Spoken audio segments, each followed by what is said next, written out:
I want to start something. So that's the real risk. I think we're doing that now. We're saying, okay, we don't want to do everything. We just want to do something.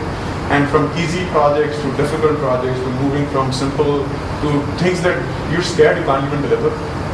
And to get into that sort of system is terrifying, because people, the challenges, there are all kinds of challenges, right? So I think we're taking that risk and we're doing that. We've actually set up some nice marketing team now where we're trying to get into bigger, better things. We have been talking about a lot about products and stuff, but I think the market is drifting more towards services now.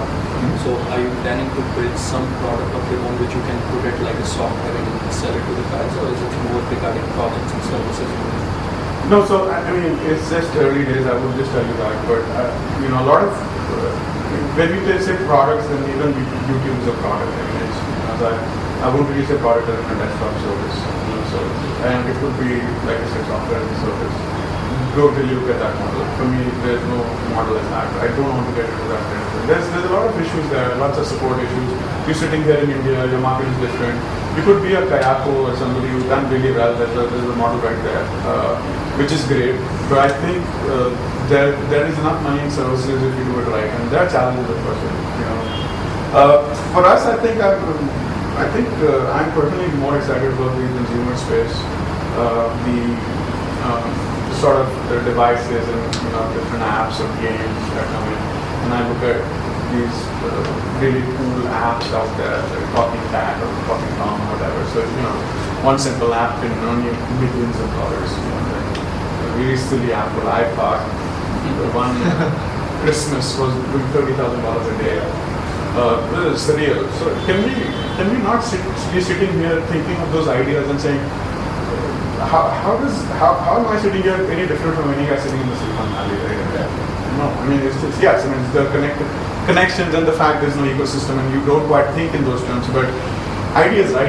So there are companies in Ukraine and Eastern Europe that are doing rather well for themselves. They've built these games like Talking Tom has been made by this company in Ukraine, 7-people company, does $30 million in turnover. And we sit here and 170 people, 200 people do $3 million, which is like ridiculous. It's absolutely ridiculous. Put it in these terms, you have somebody like Infosys has 125,000 people or whatever, and then they do a turnover of 5 billion or so. And then you have this company called Facebook, which is 200 people and is worth 100 billion or 75 billion, whatever. There's a time when YouTube sold for 1.2 billion and Infosys turnover was 1.2 billion and there were like 15 people. So, I mean, the math is right there for everyone to see. There is a lot of consumer market that is opened up because of the devices and the convergence. And if you go to the Silicon Valley, they talk about TV, they think something's going to happen with Apple TV, something's going to happen with all the set-top boxes that are really popular there, the services there. So convergence would be you have your TV, you have apps on your TV. Today, I was actually connecting my Wii to the internet, and I could read news from there. On my TV screen, do stuff like that. So the form factor really gets big, and you have streaming, movies, video, content, God knows what else. You can. They say lots of things can happen. You can decide how do you want to see a particular thing. Whether So I think that's happening. That's exciting for me. I think that it has to be in that area because for me, it isn't about chasing the money. Let me be very clear. Again, I'm not chasing money here. All I'm chasing is what is it that I really want, that I really like. That's what I like. I have to find areas there, which I believe is exciting, more consumer driven. I don't like enterprise, for example. Software as a service is great for enterprise. Don't like that model one bit. To deal with those big companies is a nightmare. We deal with them. We work with some really large companies at this point in time, but dealing with them is pain. You can't believe the amount of bureaucracy there is, and that's not exciting. So for me, it has to be there, if at all we get there. I hope we do, because that's the dream. And usually, I would just one last thing, in our academics as well as our corporate, we do talk about product lifecycle and stuff like that. We do used to hear these jargons.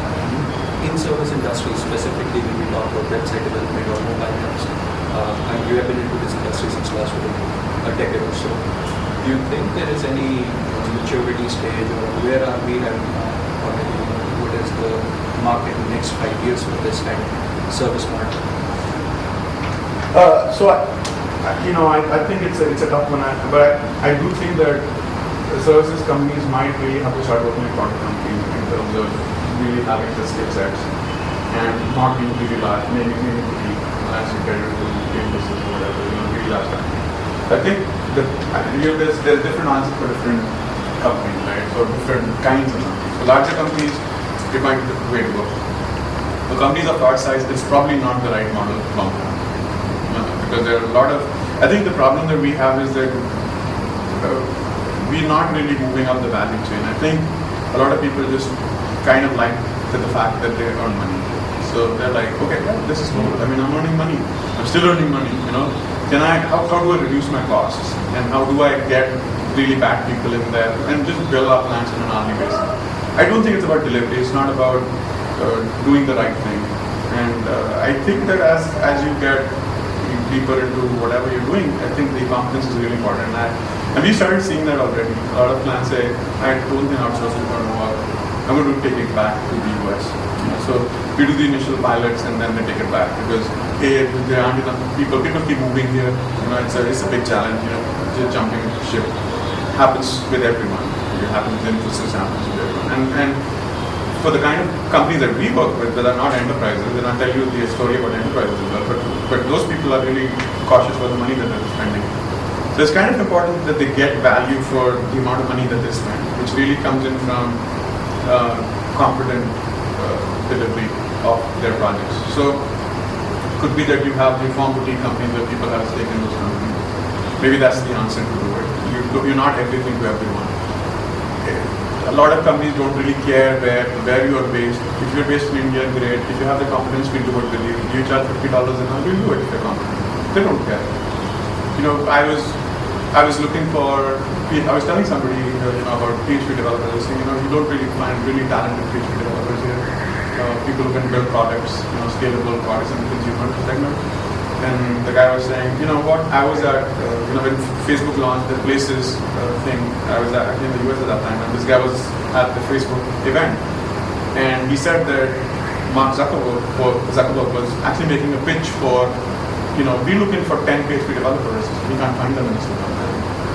You see what I'm saying? So those skills don't exist. I mean, in the US, for example, a lot of people have stopped being in IT anymore. They just don't they think, man, this is a bubble out there. And so they've been there and they don't want to do it again. Right? But there's a shortage of skills. So it's about delivery. I think there is money still available. In fact, a lot more money available than there was at some point in time. It's about the skills. So I think boutique companies will survive. I think companies that do everything more, or they can actually stay at the lower end of the sort of chain, where they service a lot of clients and they're smaller companies, because being larger companies and delivering to a lot of clients is also not possible. So either their scale is going to suffer or they're just going to be really small companies if they want to be services companies. And just one last point about the services model. If you look at what Infosys is doing, and recently TCS, I saw it day before yesterday, I think TCS or Wipro, they've actually started building products. So they have separate teams now. They're building separate teams that are just going to build products themselves. So it's finally happened, right? I mean, there are companies, the services companies that are now thinking about building products. And the answer is right there for you. Why would they do it? They're doing it because it makes no sense for them to do what they're doing. There's just too much competition. There's just too much. It's a struggle to run a services company. It's really, really hard. People issues, skills issues. I don't know. There are times when you have to, when our clients are saying things, and you have to tell other people their native language in Punjabi, which I can't even speak, right? So explain things to them in their language and say, this is what the client wants. So that's kind of tough. Communication skills are not there. So it's a tough one, I think. I've never been lucky to start on my own, but I've been kind of observing people and observing a couple of startups. What I think is people get into a vicious circle. Initially, what they want to do, let's say they want to start a service model or a product model. Initially, you will start getting clients. In the first year, let's say you have 10 clients, and the second year you have 30, so your business is growing 100%. But over a period of time, that particular percentage will start diminishing. So what according to you as an entrepreneur, what according to you is the changing period, let's say, when do you want to invest into maybe something else? When do you say that, okay, whatever I've been doing is something that's built up now, and I really need to leave that comfort zone to get into something new? So what is that point, or what is that? I think it has to be simultaneous. It can't be, you cannot really jump from one thing to another. So one of the reasons that I know is I'm always investing 1.5 times into something. 1.5 times into anything. So I'm fully committed to one company and partially committed to another at any point in time. And that kind of worked for me as well, because I already had my bills paid at all times, because I was running this company, my family business where I was earning money. So when I got into this, I didn't really care about whether it actually earned me money or not. It was, like I said, it wasn't even a business to me. So you kind of try out other things where the risk isn't that great, right? However, I think if you do it hard enough, if you kind of follow your dreams into whatever you're doing, and you make that successful, then you can do it when you have only one time to invest in something. I think it's that time. Like for us, for example, at this point in time, I'm like, I was doing really well, and we had so much money in our bank, and didn't really care a damn. Why would we want to camp side of our own, campus side of our own? Why would we want to do that? So you do it because you have to keep moving, right? Because there are other dreams that I have that we need to do, like product, I said. Maybe that at one point in time we will, the real dream is that and I don't really know if I'm qualified enough, but maybe invest in a few companies and have them operate out of our new campus site. And those companies are building products. So really smart people who can build products, who have ideas, invest in those companies, let them use our facilities, and help them and see if we can take it to some level. And there is another model, similar model that exists in New Delhi actually. I think the company was Somalian Planted, and they've invested in a lot of companies, and they do a good job. So I think that's what, the answer is short. There's no answer to a short question, but yeah, you need to be invested. You cannot really jump like that. It only happens when people build products, for example. When you actually sell and you earn money and you say, okay, now I can give myself a 6-month break and move on to something else. But that something else is always tough. Let me say this to you. Sometimes people just kind of cash out and never do anything else. And I've seen tons of people that, Sabir Bhatia, prime example. One trick pony, as they say, but one heck of a pony, right? And there are others as well. So it's not easy to repeat that success. So Mark Zuckerberg might have made Facebook. Who knows if he can create something else? Or someone at that point in time, could he have created something like Facebook? There's just lots of things there. And do you think that... No, I can answer. Okay. Do you think that the region has enough potential and the edge for today's entrepreneurs as compared to 10 years prior? No, nothing's changed here. It's just the same. I think you're opening a can of worms here when you talk about the region and what's with the region. There's nothing that's happening here. I think people are smarter, but they're smarter all over the country. They're more confident, which is great. A lot of people like to get to Chandigarh. You see those figures that some organization, ASO, whatever that thing. So they said 20% of all people want to move back to Chandigarh. I think people in their lives have reached a stage where they want to just settle down into nice places, still do business, but heck, where are the companies that they work with? There's just Infosys here, and other companies that are all companies that are, they're not professional, including ours, I would say. Your focus maybe has been the US market, if I'm not wrong. Yeah. And do you think your being here and establishing and scaling up now is because of the operational costs and quality of life? Obviously, yes, it's better than the metros. But do you think that the operational costs are more favorable? I think I don't really know what the answer to that is, because the challenge really is, for me, it's always about ROI, it's not about the cost. And if there are good people, you should be where the good people are. And in Chandigarh, you don't really find really good people.